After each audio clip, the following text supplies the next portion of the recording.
Hello students, आज के lecture में हम करेंगे सिस्टम के कैरेक्टरिस्टिक्स और types of system. So basically system हमारा क्या होता है? System is a collection of elements और components that are organised for a common purpose और to achieve a common goal. System for example, system क्या है हमारा? कॉलेज अगर हम देखें वो एक एग्जाम्पल है सिस्टम का। ह्यूमन बॉडी देखा जाए, it is also example of a system. Group of organs जो हमारे डाइजेशन के लिए यूज हो रहा है वो एक सिस्टम है, क्योंकि उसमें कई सारे पार्ट्स जो है काम कर रहे हैं। तो सिस्टम होता क्या है कि कुछ एलिमेंट्स और कंपोनेंट्स हम आपस में ग्रुप किया होता है, ऑर्गेनाइज किया होता है किसी पर्टिकुलर ऑर्डर में, ताकि कुछ कॉमन गोल या पर्पस जो है वो अचीव किया जा सके। फॉर एग्जाम्पल हम एक कॉलेज का ही एग्जाम्पल ले लें कि कॉलेज में अलग अलग कंपोनेंट्स लाइक आपके लेक्चरर हो गए, इंस्ट्रक्टर्स, पीएन्स, क्लर्क, प्रिंसिपल, ये सब क्या हो गया? एक तरीके से आप मान के चल सकते हो इनको ये एलिमेंट्स है, कंपोनेंट्स है।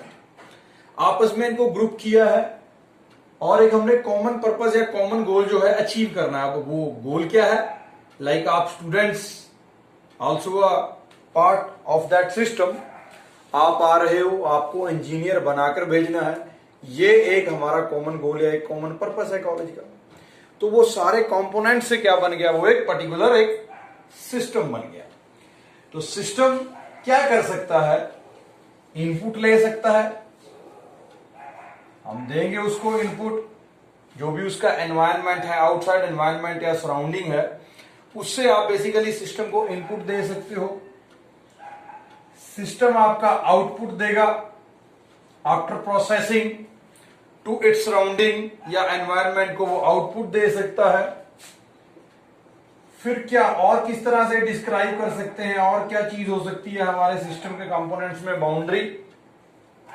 बाउंड्री बेसिकली ये पॉइंट है जो सिस्टम और उसका जो आउटसाइड वर्ल्ड है, दैट इज उसका जो भी सराउंडिंग है, उसको ये सेपरेट करता है। और फाइनली हमारे पास क्या आ जाएगा? सराउंडिंग्स। तो सराउंडिंग्स हमारा क्या है? जो भी सिस्टम के बाहर की चीज है, जो भी सिस्टम के लिए आउटसाइड वर्ल्ड है, उसको हम क्या बोल देते हैं? सराउंडिंग बोल देते हैं। तो आगे अभी हम देख लेते हैं कि हमारा जो ये सिस्टम है इसके कैरेक्टरिस्टिक्स क्या होते हैं। तो फर्स्ट ऑफ ऑल ऑर्गेनाइजेशन काफी इंपॉर्टेंट, और सबसे पहला हमारा कैरेक्टरिस्टिक सिस्टम का है वो है ऑर्गेनाइजेशन। ऑर्गेनाइजेशन मींस जो हमारे कंपोनेंट्स या जो एलिमेंट्स जो हैं, इनका स्ट्रक्चर क्या है, इनका बेसिकली ऑर्डर क्या है। यहां फोकस हमारा किस चीज पे रहेगा?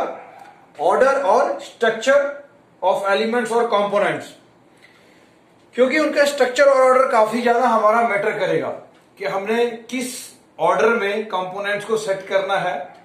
उस हिसाब से क्या होगा, हमारा जो एफिशिएंसी है सिस्टम की, उसके ऊपर काफी ज्यादा वो डिपेंड करेगी। मींस एक पर्टिकुलर ऑर्डर या स्ट्रक्चर हमारा फॉलो होना चाहिए जब हम कंपोनेंट्स को ऑर्गेनाइज करते हैं। Second we have interaction.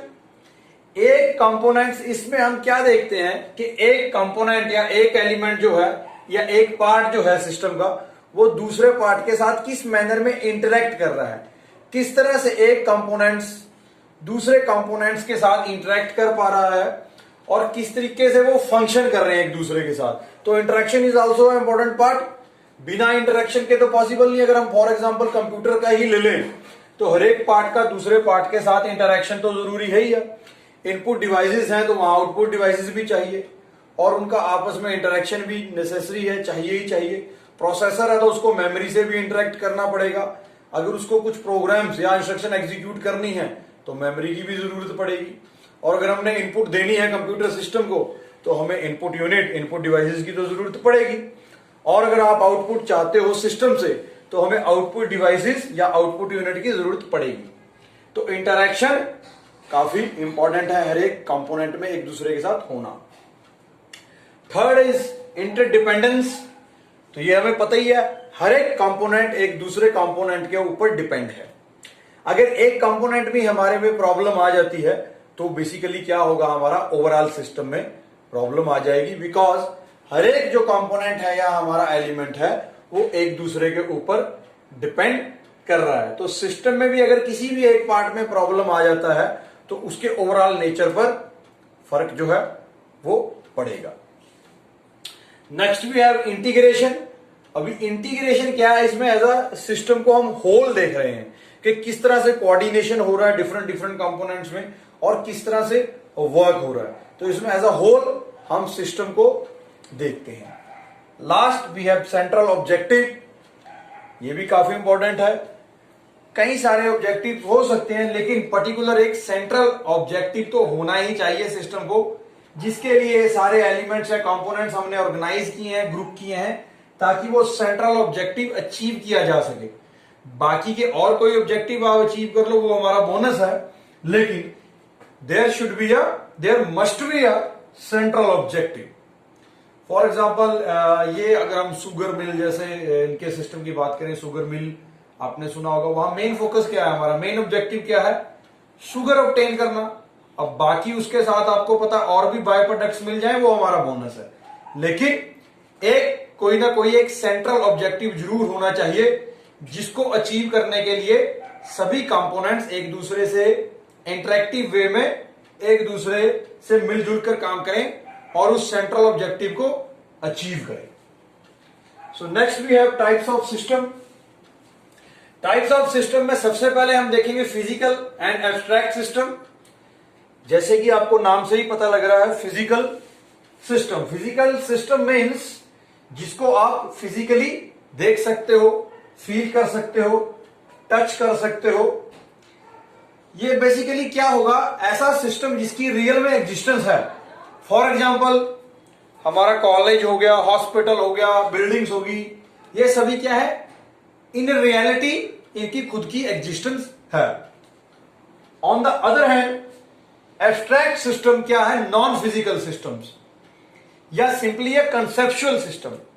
Means इनकी रियल एग्जिस्टेंस नहीं है, बट कुछ रियल फिनोमेना को समझाने के लिए हम इस सिस्टम को यूज करते हैं।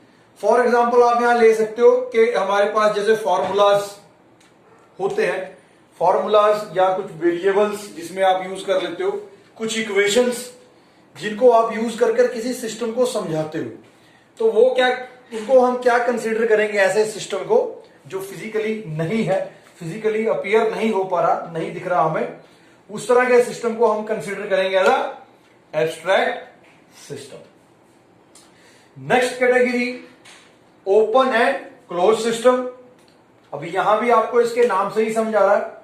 ओपन सिस्टम क्या है, वो सिस्टम जो कि क्या है, अपने सराउंडिंग से जो भी उसका आउटसाइड वर्ल्ड है, जो भी उसकी आउटसाइड एनवायरनमेंट है, उससे फ्रीली जो इंटरेक्ट करता है, उस सिस्टम को क्या कंसीडर करते हैं हम, ओपन सिस्टम है। तो ये सिस्टम इजीली इन अगर थर्मोडायनेमिक पॉइंट ऑफ व्यू से देखा जाए तो ओपन सिस्टम क्या है, जो एनर्जी या मास एक्सचेंज करता है विद इट्स सराउंडिंग्स। तो मोस्टली हमारे सिस्टम आप देखते हो वो ओपन सिस्टम ही होते हैं। अगर ह्यूमन बॉडी को देखें, इस सिस्टम को देखें, ये भी हमारा एक ओपन सिस्टम का ही एग्जांपल है, क्योंकि हमारी ह्यूमन बीइंग जो है, जो हमारी बॉडी है, इसके थ्रू हम अपना जो भी आउटसाइड सराउंडिंग है उसके साथ मैटर और एनर्जी एक्सचेंज करते हैं। हमें मैटर खाने के लिए या जो भी एनर्जी है वो चाहिए आउटसाइड वर्ल्ड से, तो हम अपने आउटसाइड वर्ल्ड से जो भी हमारी सराउंडिंग है उससे क्या है, एक्सचेंज करते रहते हैं मैटर और एनर्जी। तो ओपन सिस्टम क्या है, जो सिस्टम अपने सराउंडिंग के साथ इजीली इंटरैक्ट करता है और एनर्जी मैटर को एक्सचेंज करता रहता है। Next we have closed system. तो क्लोज सिस्टम, इसके नाम से ही पता लग रहा है क्लोज सिस्टम क्या है, बेसिकली जो अपनी सराउंडिंग से आइसोलेट हो, अपनी सराउंडिंग के साथ इंटरैक्ट ना करे, ऐसे सिस्टम को हम कंसीडर करते हैं क्लोज सिस्टम। तो अर्थ देखा जाए तो अर्थ हमारा एक क्लोज सिस्टम का एग्जांपल है, क्योंकि वो अपने एटमॉस्फेयर के साथ मैटर वगैरह एक्सचेंज नहीं करता। या आप कोई भी एक सील्ड ट्यूब ले लो, उसमें कोई भी हमने केमिकल्स रख लिए और उनका रिएक्शन केमिकल्स का आपस में हो रहा है, लेकिन उस ट्यूब के अंदर जो केमिकल्स हैं उनका आउटसाइड वर्ल्ड के साथ एनवायरमेंट जो भी है उसके साथ कोई इंटरेक्शन नहीं है। तो ये बेसिकली एग्जांपल है हमारा किस चीज का, क्लोज्ड सिस्टम का। ठीक है जी। नेक्स्ट कैटेगरी जो है हमारी क्लासिफिकेशन सिस्टम की, वो है स्टैटिक एंड डायनेमिक सिस्टम। अभी स्टैटिक जैसे नाम से ही आपको पता लग रहा होगा, आपने कई बार ये वर्ड सुने भी होंगे, सिंपल, स्टैटिक और डायनेमिक। अभी स्टैटिक का मीनिंग क्या है, फिक्स्ड या स्टेशनरी। तो जो ऐसा सिस्टम है जो बेसिकली अपनी स्टेट्स चेंज नहीं करता, मूव नहीं करता, जिसका सब कुछ प्री डिफाइंड है, ऑलरेडी फिक्स्ड है, सब कुछ स्टेशनरी है, इस तरह के सिस्टम को हम क्या कंसीडर करेंगे, स्टैटिक सिस्टम। फॉर एग्जांपल हमारा कॉलेज, बिल्डिंग्स जो एक ही जगह खड़ी है, फिक्स्ड है, स्टेशनरी है, इस तरह के सिस्टम को हम क्या कंसीडर करेंगे, static system. On the other hand dynamic system, dynamic means क्या है, जो चीज, जो क्वांटिटी कंटिन्यूसली अपने आप को चेंज करता रहे, वेरी करता रहे विद रिस्पेक्ट टू टाइम। तो डायनेमिक सिस्टम क्या है, जो फ्रीली मूव करे, अपनी स्टेट्स चेंज करता रहे, और वो स्टेट चेंज करेगा तो और भी ज्यादा यूजफुल होगा। और इस तरह के सिस्टम आप देखो, ये ज्यादातर आजकल हमारा देखे जाए तो जो भी हमारी बिजनेस है या इंडस्ट्रीज है, वो इस तरह के सिस्टम को ही यूज करते हैं आजकल, डायनेमिक सिस्टम को। तो डायनेमिक सिस्टम क्या है, फ्रीली अपने आप को चेंज करता रहता है, वेरी करता रहता है। इसका example for vehicles, car, motorcycle जो है, एक हमारा एक लोकेशन से दूसरे लोकेशन पे जा रहे, तो वो किस तरह का सिस्टम है, एक तरह से डायनेमिक सिस्टम है। वैसे अगर आप कंप्यूटर सिस्टम को भी देखो फ्रॉम आउटसाइड, तो आप उसको कंसिडर कर सकते हो, आपको नजर आता होगा कि जैसे कि स्टैटिक सिस्टम है। अगर आप उसके इंटरनल वर्किंग की बात करो तो वहां देखोगे आप बहुत कुछ डायनेमिक है, बहुत प्रोसेसेस वहां पे कंटिन्यूसली हो रहे होते हैं। लाइक इलेक्ट्रॉन्स आपके मूव कर रहे हैं विद इन द वायर्स, वो क्या है, सारा कुछ एक डायनेमिक सिस्टम का ही एग्जाम्पल है। तो आज के लिए इतना काफी है। आज हमने ये टॉपिक था हमारा सिस्टम कैरेक्टरिस्टिक और जो टाइप्स ऑफ सिस्टम थे। अभी नेक्स्ट लेक्चर में हम देखेंगे जरा सॉफ्टवेयर लाइफ साइकिल के बारे में। So thank you very much.